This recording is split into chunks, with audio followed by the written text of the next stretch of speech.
ଆପଣ ନିଜ ରାଜ୍ୟରେ ପ୍ରବେଶ କଲେ ମତେ ସ୍ମରଣ କରିବେ। ଏହିପରି ବ୍ୟକ୍ତିଙ୍କୁ ପରମେଶ୍ୱର କହିଲେ ଆଜି ଯଦି ତୁମେ ମୃତ୍ୟୁବରଣ କରୁଅଛ ତେବେ ବି ତୁମେ ଆଜି ମୋ ସହିତ ପାରଦେଶରେ ସାକ୍ଷାତ କରିବ।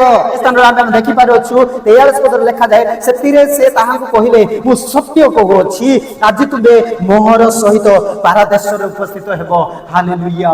ସେହି ବ୍ୟକ୍ତିଙ୍କୁ ଯୀଶୁ ଖ୍ରୀଷ୍ଟ ପାରଦେଶରେ ଉପସ୍ଥିତ କଲେ। ସେହି ବ୍ୟକ୍ତିଙ୍କୁ ଯୀଶୁ ଖ୍ରୀଷ୍ଟ ପରିତ୍ରାଣ ଦେଲେ। ଆମେମାନେ ଜାଣିପାରୁଅଛୁ ସେ ପରିତ୍ରାଣ ପ୍ରାପ୍ତ ହେଲେ ଯୀଶୁ ଖ୍ରୀଷ୍ଟଙ୍କୁ ସେ ବିଶ୍ୱାସ କଲେ। ଆଜି ଆମମାନଙ୍କର ଶେଷ ସୀମା ହେଇଥାଇପାରେ ଆଜ୍ଞା ଏହି ସ୍ଥାନରେ ଚରଙ୍କର ଶେଷ ନିଶ୍ୱାସରେ ସେ ପରିତ୍ରାଣ ପ୍ରାପ୍ତ ହେଉଛନ୍ତି। ଶେଷ ନିଶ୍ୱାସରେ ସେ ଯୀଶୁ ଖ୍ରୀଷ୍ଟଙ୍କୁ ଗ୍ରହଣ କରୁଛନ୍ତି। ସେ କାଲବରୀ କ୍ରୁଶରେ ମୃତ୍ୟୁବରଣ କରିବା ପାଇଁ ତାଙ୍କର କଣ୍ଟା ବାଡ଼ା ହେଇଛି, ହାତ ଗୋଡ଼ର ସବୁ କଣ୍ଟା ମାରା ହେଇଛି, କିନ୍ତୁ ସେ ମୁଖ ଦ୍ୱାରା ସ୍ୱୀକାର କରୁଛନ୍ତି ତାଙ୍କର ସମସ୍ତ କିଛି ବନ୍ଦ ଅଛି, କୌଣସି ଭାବରେ କିଛି କାର୍ଯ୍ୟ କରିପାରୁନାହାନ୍ତି, କିନ୍ତୁ ତାଙ୍କର ମୁଖ ଦ୍ୱାରା ସେ ପରମେଶ୍ୱରଙ୍କୁ ପ୍ରଶଂସା କରୁଛନ୍ତି। ମୋର ପ୍ରିୟର ମାନେ ମୁଁ କହିବା ନିମନ୍ତେ ଚାହେଁ ଆମମାନଙ୍କର ମୁଖ ଦ୍ୱାରା ଆମେମାନେ ଯୀଶୁ ଖ୍ରୀଷ୍ଟଙ୍କୁ ସ୍ୱୀକାର କରିବା ଏବଂ ଆମମାନଙ୍କର ହୃଦୟରେ ଆମେମାନେ ବିଶ୍ୱାସ କରିବା ତେବେ ଯୀଶୁ ଖ୍ରୀଷ୍ଟ ଆମମାନଙ୍କୁ ପରିତ୍ରାଣ ଦେବା ନିମନ୍ତେ ଚାହେଁ। ପରିତ୍ରାଣ ଜଣେ ମନୁଷ୍ୟ କିପରି ପାଇଥାଏ? ଜଣେ ଯୀଶୁଙ୍କୁ ପ୍ରଭୁ ବୋଲି ସ୍ୱୀକାର କରିବା ଆବଶ୍ୟକତା ଅଛି ଏବଂ ମନରେ ବିଶ୍ୱାସ କରିବା ଆବଶ୍ୟକତା ଅଛି, ତେବେ ସେ ପରିତ୍ରାଣ ପ୍ରାପ୍ତ ହେବ। ମୋର ପ୍ରିୟର ମାନେ ସେହି ସମୟରେ ମଧ୍ୟ ସେ ବ୍ୟକ୍ତି ସେଇ ଯୀଶୁ ଖ୍ରୀଷ୍ଟଙ୍କୁ ପ୍ରଭୁ ବୋଲି କହିକି ସ୍ୱୀକାର କଲେ। ତାଙ୍କର ହାତ ଗୋଡ଼ ସବୁ ବନ୍ଦ ଥିଲା ଆଜ୍ଞା, କିନ୍ତୁ ତାଙ୍କର ମୁଖ ଦ୍ୱାରା ସେ ସ୍ୱୀକାର କଲେ,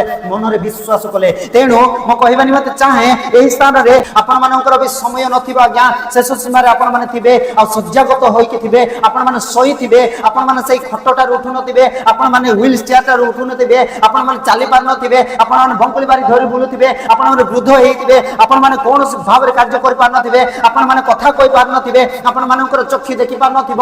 ଯଦି ଚକ୍ଷୁ ଦେଖିପାରୁନାହିଁ ତେବେ ଆପଣମାନେ କାନରୁ ଶୁଣୁଛନ୍ତି, ମନରେ ବିଶ୍ୱାସ କରନ୍ତୁ, ଯୀଶୁ ଖ୍ରୀଷ୍ଟଙ୍କୁ ସ୍ୱୀକାର କରନ୍ତୁ, ତେବେ ନିଶ୍ଚିତ ଭାବରେ ପରମେଶ୍ୱର ଆପଣଙ୍କର କାର୍ଯ୍ୟ କରିବା ନିମନ୍ତେ ଚାହାନ୍ତି। ଯଦି ଆପଣମାନେ ଚକ୍ଷୁରେ ଦେଖିପାରୁଛନ୍ତି, ମୁଖରେ କଥା କହିପାରୁନାହାନ୍ତି, ତେବେ ଆପଣମାନେ ବ୍ୟସ୍ତ ହୁଅନ୍ତୁ ନାହିଁ। ଆପଣମାନେ ଚକ୍ଷୁରେ ଦେଖିକି ଯେଉଁମାନେ ପରମେଶ୍ୱରଙ୍କ ବାକ୍ୟ କହୁଛନ୍ତି ସେମାନଙ୍କୁ ଦେଖନ୍ତୁ ଏବଂ ସେ କାନ ଦ୍ୱାରା ଶୁଣିକି ଆପଣମାନେ ବିଶ୍ୱାସ କରନ୍ତୁ ଏବଂ ପରମେଶ୍ୱର ଆପଣମାନଙ୍କୁ ପରିତ୍ରାଣ ଦେବେ।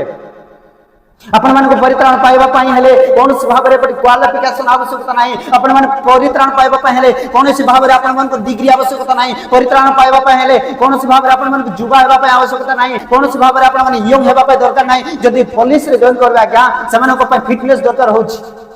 ଯଦି ଆପଣମାନେ କୌଣସି ଜବରେ ଜଏନ୍ କରିବେ ସେହି ସମୟରେ ମଧ୍ୟ ଆପଣମାନଙ୍କର କ୍ୱାଲିଫିକେସନ ଆବଶ୍ୟକତା ଅଛି। କିନ୍ତୁ ମୁଁ କହିବା ନିମନ୍ତେ ଚାହେଁ ପରିତ୍ରାଣ ପ୍ରାପ୍ତ ହେବା ପାଇଁ ଯେକୌଣସି ବ୍ୟକ୍ତିଙ୍କୁ ମଧ୍ୟ ପରମେଶ୍ୱର ଡାକନ୍ତି, ଛୁଆ ହଉ କି ସେ ୟଙ୍ଗ ହେଇଥାଉ କି ସେ ବୃଦ୍ଧ ହେଇଥାଉ, ସେ ଶଯ୍ୟାଗତରେ ଥାଉ, ଯେକୌଣସି ସମୟରେ ଥାଉ, ସେ ଯୀଶୁ ଖ୍ରୀଷ୍ଟଙ୍କଠାରେ ବିଶ୍ୱାସ କରୁ ସେ ପରିତ୍ରାଣ ପ୍ରାପ୍ତ ହେବ।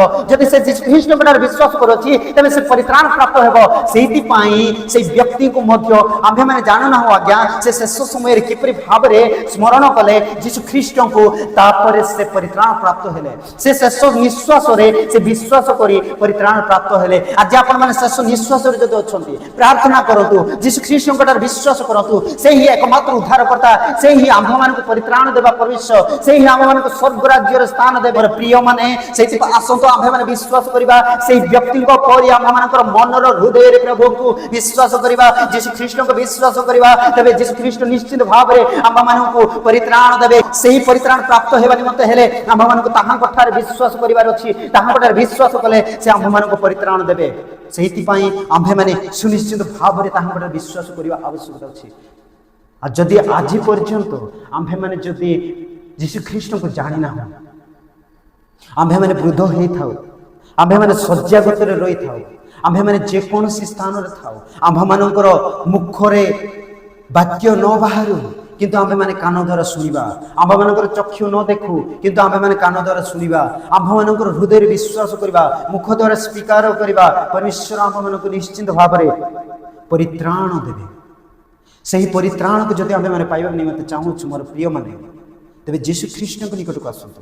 ଯୀଶୁ ଖ୍ରୀଷ୍ଟଙ୍କ ନିକଟକୁ ଆସନ୍ତୁ। एकमात्र पुत्र, एकमात्र ଯୀଶୁ ଖ୍ରୀଷ୍ଟ, एकमात्र ଜୀବିତ ପରମେଶ୍ୱର, ସେହି एकमात्र उद्धारकर्ता अटंती, से ही एकमात्र परित्राणदाता अटंती, से ही आम्भମାନଙ୍କୁ उद्धार करिपारिबे। जगतर कौन नाम दिया जाए ना जहाँकि आम्भମାନଙ୍କୁ उद्धार करिवो, आम्भମାନଙ୍କୁ परित्राण देवो। तेणु आसंतु आम्भेमाने आज आम्भेमाने यीशु ख्रीष्टଙ୍କ ठारे समर्पित करिबा, आम्भेमाने यीशु ख्रीष्टଙ୍କ ठारे विश्वास करिबा, तेबे से आम्भମାନଙ୍କୁ एही जर व्यक्तिଙ୍କ परि से जेपरि परित्राण प्राप्त हेले सेही परि आम्भମାନଙ୍କୁ ମଧ୍ୟ परित्राण देबे। यही वाक्य हेतु परमेश्वर आम्भମାନଙ୍କୁ आशीर्वाद करंतु। आमेन।